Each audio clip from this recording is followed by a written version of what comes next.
akan datang suatu zaman di mana manusia binasanya di tangan kedua orang tuanya. Orang tuanya harus anaknya kaya, bukan harus anaknya soleh. Orang tua sekarang ini lihat anaknya jilbaban, lapo anakku ini kali keras. Lihat anaknya pakai cadar, wah tambah gak setuju. Tapi lihat delok anaknya gak kaos kutangan tok, genah. Nggak khawatir, ini orang tua apa ini? Ya ini binasanya seseorang di tangan kedua orang tua. Kalau orang tuanya tidak bermasalah, di tangan istri atau anaknya yang mencemoohnya karena kemiskinannya, hingga akhirnya dia cari uang gimana caranya, haram ataupun subhat atau apapun, agar tidak direndahkan istri dan anaknya.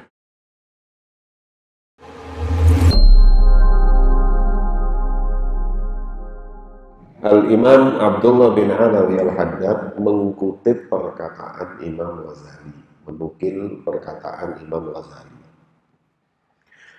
di mana beliau berkata, apabila engkau ingin menjalin pertemanan dengan seseorang, maka pilihlah orang yang memiliki 5 sifat ini. Karena 5 sifat ini adalah sifat seseorang yang pantas dijadikan teman. Kalau enggak, pertemananmu enggak akan membawa keberkahan dan tidak akan membawa ridha Allah, enggak akan manfaat.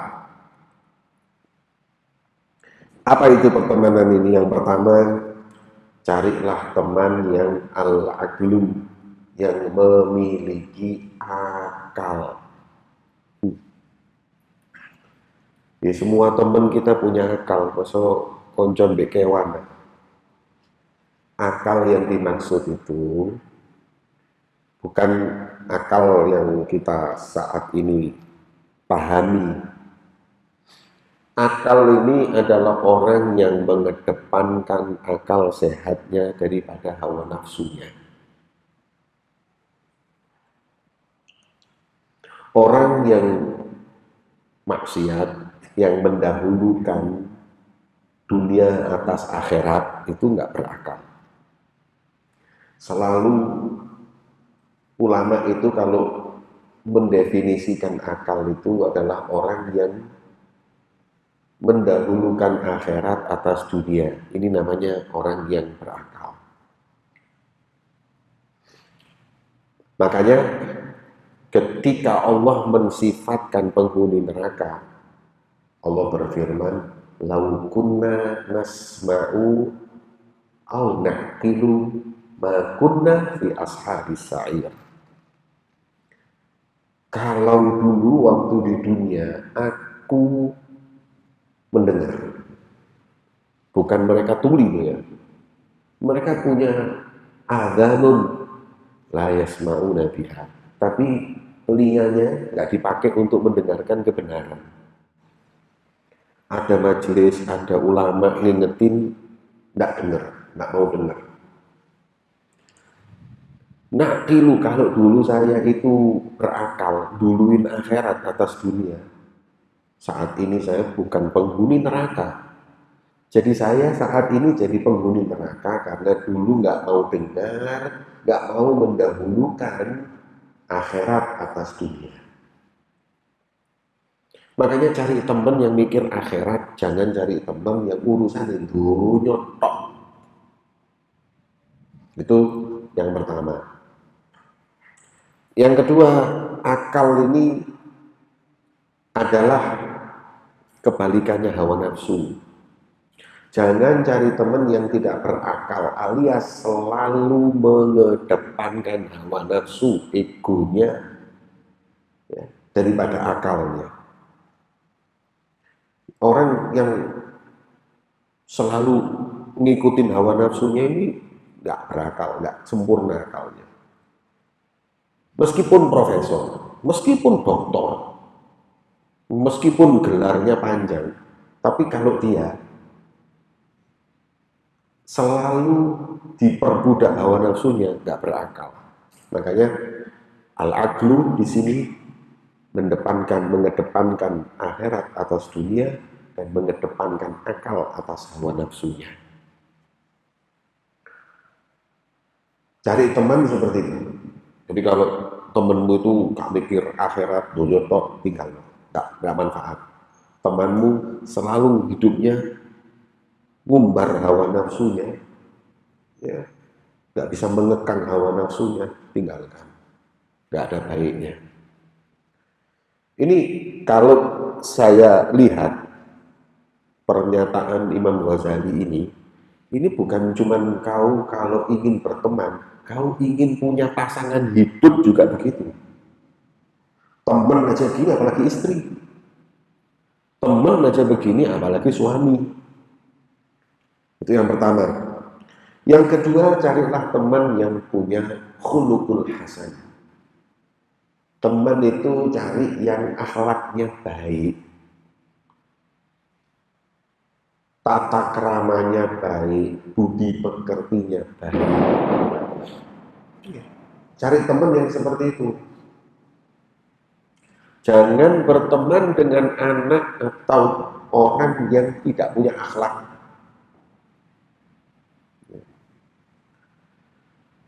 Nggak bisa jaga lisan, ya, nggak bisa menjaga tata keramanya sama orang tua. Yes, la khair fihi. Makanya kalau mau cari suami, cari istri, lihat bagaimana dia memperlakukan kedua orang tuanya. Kalau memperlakukan kedua orang tuanya nggak baik, ya lebih nggak baik lagi denganmu nanti. Cari teman yang punya akhlak, cari istri yang punya akhlak, cari suami yang punya akhlak. Karena akhlak ini mi'yar. Apa mi'yar?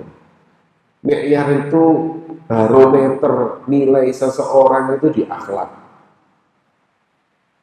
Kita ini ibarat handphone. Ini handphone semua ini. Yang penting itu kan sinyalnya. Modelnya bagus tapi sinyalnya pedot-pedot percuma. Kalau kita biasa saja, handphone itu biasa tapi sinyalnya bagus, itu lebih bagus. Makanya handphone ini nilainya pada sinyalnya. Karena fungsinya handphone itu buat telepon. Kita juga begitu. Nilai kita bukan pada bentuknya atau lainnya, tapi pada intinya akhlak. Kita kan tidak bisa bedakan, semua punya hidung, punya mata. Ada handphone muapik dilapisi emas. Ini kayak sing ganteng di sini kok. Di sini ada yang ganteng, tapi gak duwe akhlak. Handphone tapi gak ada sinyalnya. Pedot sinyalnya. Internet itu lemot, telepon gak iso, cuma. Ya. Ada yang nggak begitu bagus tapi semuanya enak buat itu lebih afdol. Kayak apa? Kayak gaya-gayaan kok handphone. Itu juga begitu. Nilai kita ada pada akhlak. Sebagaimana nilainya handphone ada pada sinyal. Ya. Bukan baju, bukan penampilan, akhlak. Akhlak ini apa? Akhlak ini ulama banyak mendefinisikan. Kalau Al-Habib Muhammad bin Abdul Wahab punya kitab Akhlakul Karimah itu menjelaskan tentang apa itu akhlak melalui kitab dan sunnah. Jadi akhlak adalah orang yang memiliki sifat-sifat mahmudah dan menjauhkan dirinya dari sifat-sifat madhmumah. Sifat terpuji ada pada dirinya dan menjauhi sifat tercela. Sifat terpuji itu apa? Sifat terpuji sabar. Sifat terpuji tutur kata yang indah. Sifat terpuji itu apa? Nggak mudah marah. Ini semua masuk dalam akhlak. Sifat tercela, pemarah, suka caci maki, suka nyakitin orang, ini akhlaknya nggak baik, nggak menghargai orang tua. Itu arti akhlak itu seperti itu.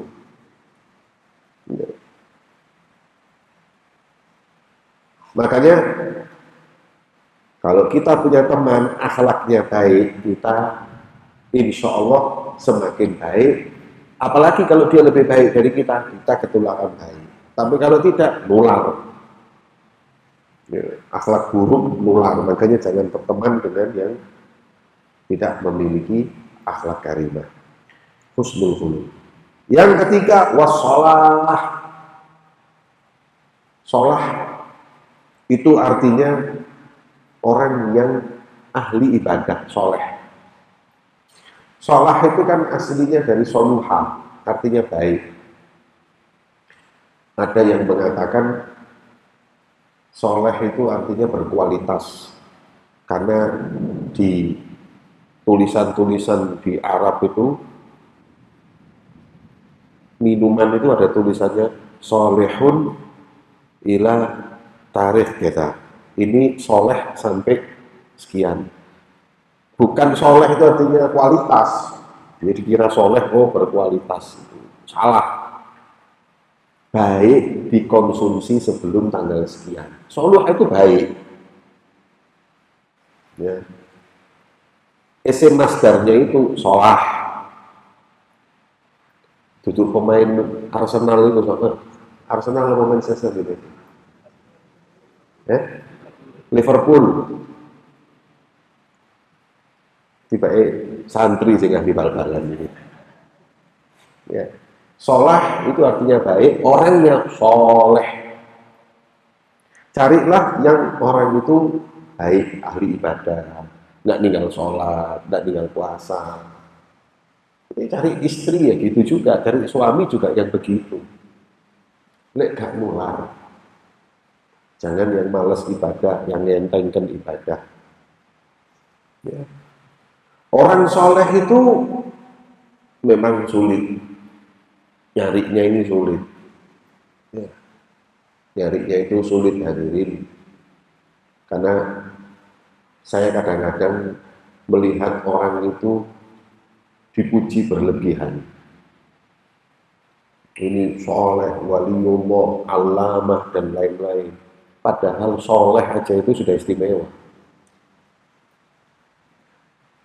Anda tahu Imam Syafi'i, Muhammad bin Idris, Imam Syafi'i, yang seperti itu ibadahnya, seperti itu ilmunya, pas meninggal dunia, jenazahnya itu, ini Imam Syafi'i ini, pencinta Ahlul Bait berat. Cinta sama anak cucunya Rasul ini berat. Sampai ada syair beliau yang dikenal, kalau cinta kepada Ahlul Bait dituduh Syiah, maka manusia dan jin suruh bersaksi bahwa saya Syiah, nggak apa-apa. Kalau cinta sahabat adalah apa? Kalau cinta kepada sahabat dituduh nasibi, maka saksikan bahwa saya nasibi. Ya, kalau cinta sahabat dibilang Wahabi, saksikan saya Wahabi. Ya. Jadi dia cinta sahabat, dia cinta Ahlul Bait. Saking cintanya sama Ahlul Bait, wasiatnya, jenazahnya itu kalau dikubur suruh lewatin rumahnya Sayyidatuna Nafisah. Sayyidatuna Nafisah ini waliyah dan dia Ahlul Bait. Syarifah namanya Nafisah. Cuman pengen jenazahnya itu dilihat sama Sayyidatuna Nafisah. Istimewa. Akhirnya betul pas meninggal kerandanya itu dibawa sama orang-orang mau dikubur, dilewatkan rumahnya Sayyidatuna Nafisah. Sayyidatuna Nafisah ngintip dari pintu rumahnya, jendela ini. Apa komentarnya Sayyidatuna Nafisah? Rahimahullahu Syafi'i, innahu rajulun saleh. Ka'alamah wali siddiqiyatul kubro, bawa pemah itu. Sekarang ini agak lebay. Ini lebay. Memuji orang itu terlalu berlebihan. Padahal Imam Syafi'i aja rajulun soleh. Ya, apa mana Haji Syafi'i? Makanya cari orang yang soleh, ya, insya Allah. Yang kelihatannya pokoknya soleh. Ya kita nggak dituntut untuk cari yang nang masjid sholat lima waktu ini soleh, terus nggak maksiat, nggak minum khamr, nggak zina, nggak ini semua rajul soleh, insya Allah. Ya. Yang keempat, wa anna yakuna harisan ala dunia. Jangan cari teman yang gila dunia, gila jabatan. Orang kalau sudah gila dunia, gila jabatan, menghalalkan semua segala cara. Nih, sebentar teman, sebentar kawan, sebentar lawan. Orang kalau sudah gila dunia, anak jadi tumbal, istri jadi tumbal. Orang saya pernah dapat cerita dari satu kiai.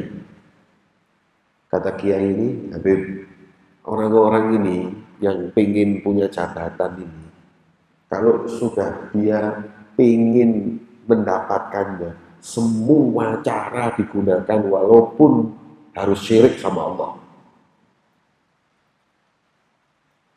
Anda perhatikan, kalau sudah waktunya pilkada,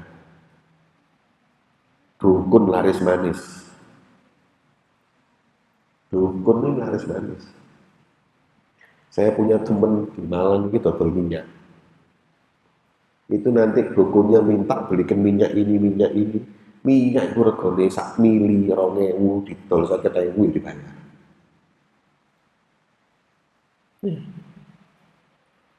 Pokoknya kalau sudah hampir pilkada, rumah dukun asok semua. Apapun dilakukan. Yang pertamanya nggak percaya ziarah kubur. Kadang-kadang kuburan sopo diziarahi. Bu wali enggak. Ada yang mau pilkada ziarah kuburannya pangeran siapa gitu. Didatengin pangeran itu, kuburannya di sebelahnya. Tawasul dengan pangeran itu. Setelah tawasul, di sebelahnya ada kuburan yang lebih besar. Ditawasuli pisan. Iki cilik wali apa meneh gede. Ditawasuli. Setelah ditawasuli tanya sama juru kunci. Ini kuburannya siapa? Iki pangeran Fulan, iki jarane. Kudanya ditawasuli bisa dipikir wali. La haula wala quwata illa billah. Maka itu ya, orang ini kalau sudah cinta dunia ini peteng. Makanya kata Rasulullah, hubbuka syai'a yu'mi wa yusim. Cintamu kepada sesuatu membuatmu buta dan tuli. Kita semua ini yang hadir ini, semuanya cinta dunia. Nek ono sing ngomong kula mboten goro. Wis goro. Ojo meneh sampean sing ceramah iki seneng donya. Cuma kita masih berupaya memerangi kecintaan yang berlebihan kepada dunia agar nggak terlalu berlebihan. Saya tadi malam baca kitabnya Tadhkirul Mustafa, disebutkan di situ Al-Habib Abdullah bin Abu Bakar Idrus Sultan malah ditanya, apakah teman-temanmu yang ahli kasyaf wal ahwal la yazalun yata'allaquna bi dunia, masih ada ta'alluq dengan dunia? Iya. Masih ada cinta dunia? Iya. Walaupun kadarnya beda sama kita, gitu loh. Tapi ada cinta dunia, cinta kedudukan itu ada masih. Cuman kalau kita kebangetan, mereka ada dikit-dikit sudah diupayakan riyadhah, mujahadah, tapi masih sisa. Yang nggak cinta dunia sama sekali, nggak cinta dunia, nggak cinta jabatan, yang jelas nggak ada anbiya, nabi. Yang kedua, para aulia muqarrabin yang sampai kedudukan siddiqiyatul kubra. Di bawahnya itu masih punya. Kitabnya Imam Sya'rani itu disebutkan, wali Allah itu masih punya sifat itu. Bahkan badan sampai terpeleset sudah jadi wali. Makanya kita semua cinta dunia, tapi jangan yang kebangetan, yang sampai menghalalkan segala cara, yang sampai buta dan tuli untuk meraihnya.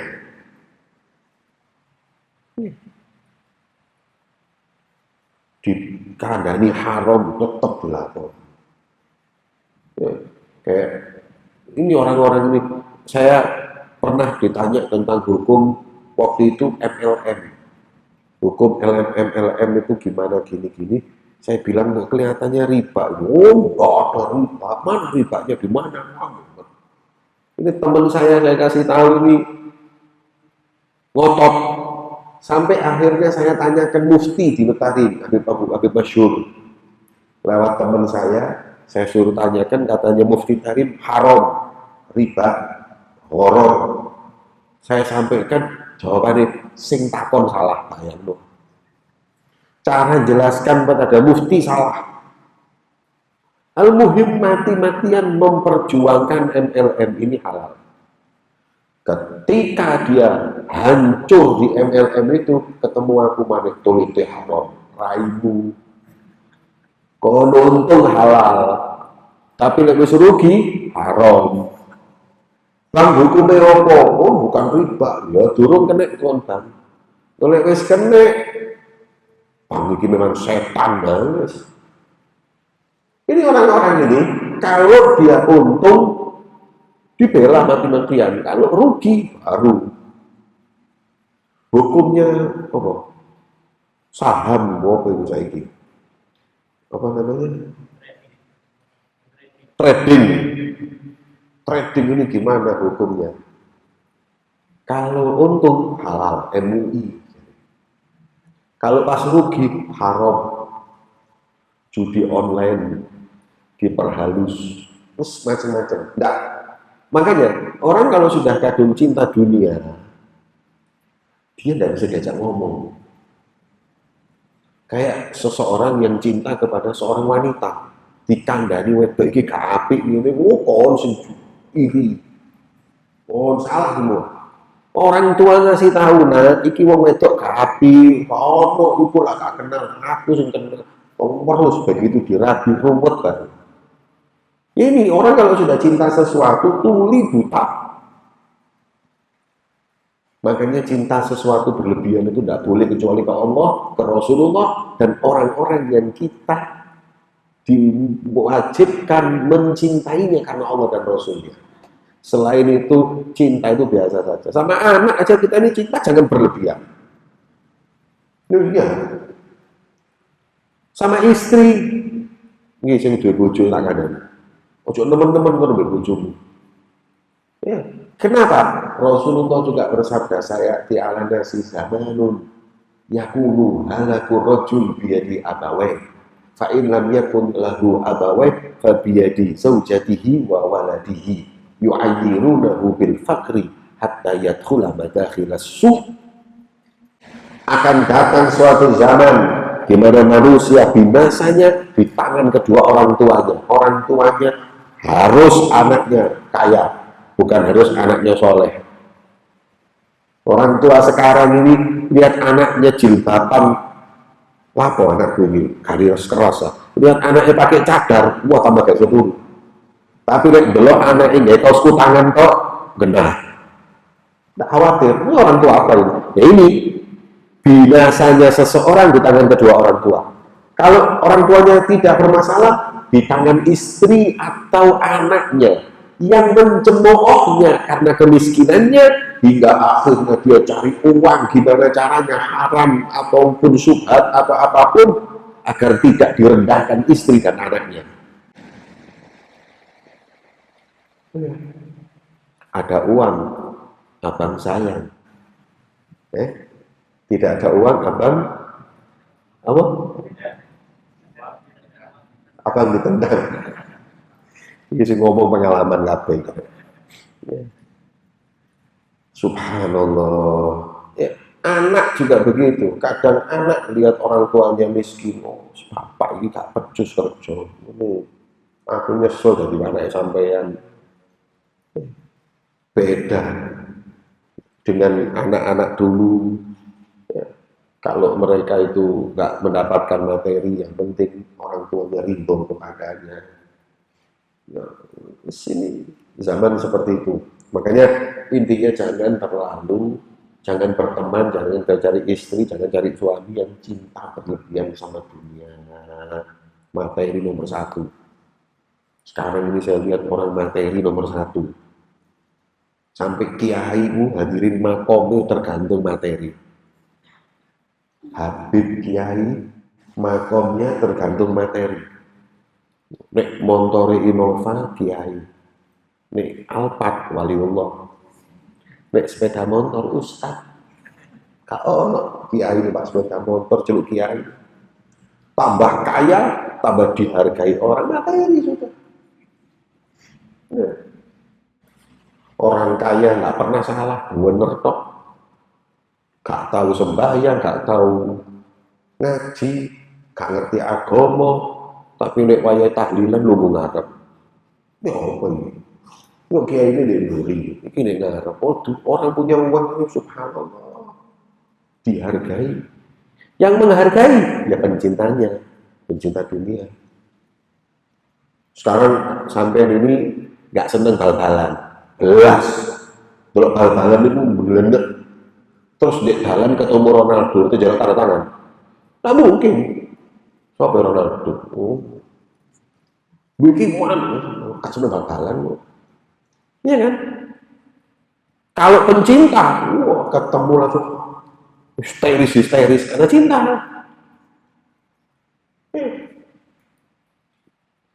Kalau orang cinta dunia, ya ahli dunia yang diagungkan. Tambah duit akeh, tambah diregani. Udah itu sekarang. Ini sudah musibah setiap zaman. Mulai dari zamannya Nabi Muhammad, katanya Rasulullah mengatakan likulli ummatin ijlun wa ijlu hadhil ummah adanani wa darahim. Setiap umat punya berhala. Berhalanya orang sekarang rupiah dan dolar. Kita nggak punya patung-patung, tapi berhalanya itu uang. Ya. Terakhir, wa an la yakuna kadzaban. Jangan cari teman yang suka bohong. Kadzab itu bohong. Dimubalaghahkan. Kalau bohongnya sekali kadzib. Kalau doyan goro kadzab atau kadzub. Ya. Doyan goro.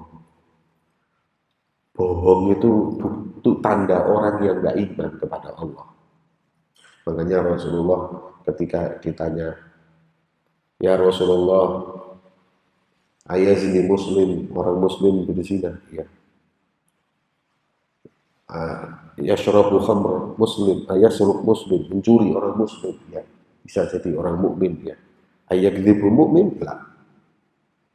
Al mukmin la yakdzib, wa in zana wa in saraq.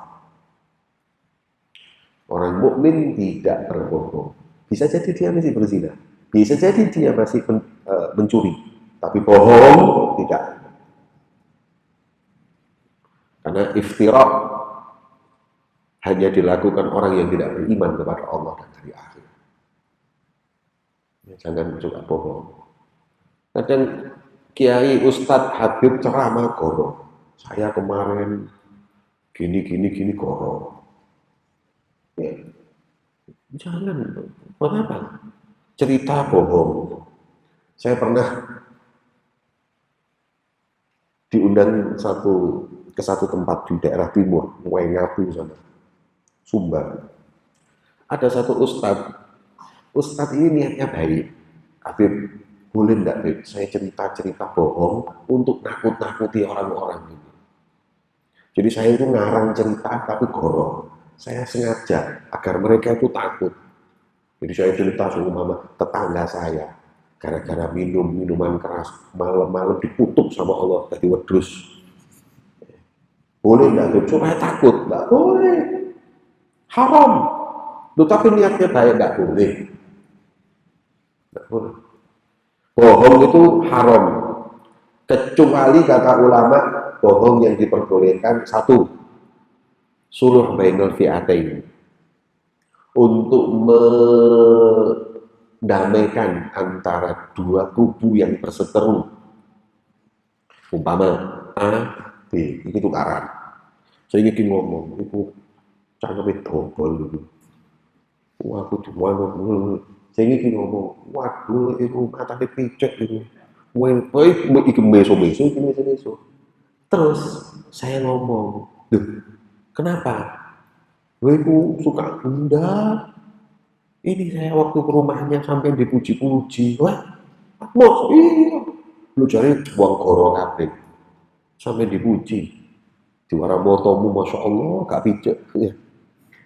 Kalau Masya Allah jujur lek ngomong. Tiba akhirnya bersatu. Itu ulama membolehkan. Suluh bainal fi'atain. Bohong yang boleh. Yang kedua, bohong menyelamatkan diri karena ancaman. Ya. Atau bahkan sampai suruh murtad pun tidak apa-apa. Nek kon muslim tak peduli, boten kula kafir. Oh ya wis temenan, tapi di hatinya muslim. Karena dia sudah bawa tembak atau bawa celurit, tak apa-apa. Yang ketiga, ini ulama mengatakan boleh bohong, suami kepada istri boleh bohong. Untuk membuat bahagia istrinya dengan mengatakan, "Duh, sak Malang iki tak delok-delok. Wong wedok sing paling ayu iku sampean. Iku lak goro.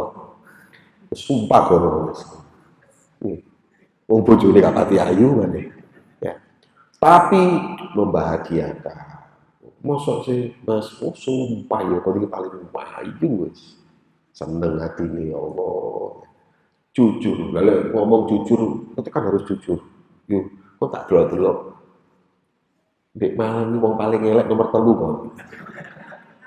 Ya loro hati ya. Lu kalau jujur lah, ya enggak harus jujur gitu nyakiti hati orang.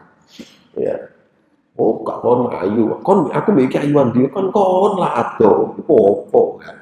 Itu untuk membahagiakan dan merajut keharmonisan keluarga. Iku bohong yang boleh itu. Ono sing takoni. Tapi kalau rabi mana ditakoni rabi apa enggak? Boleh kan katanya bohong sama istri. Nah, kalau saya sampaikan jangan bohong, tapi juga jangan ngaku.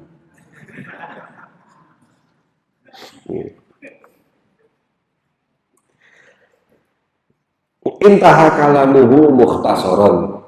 Selesai perkataan Imam Ghazali, ini ikhtisar. Ini ringkasan. Jadi nyari teman ya yang 5 hal ini.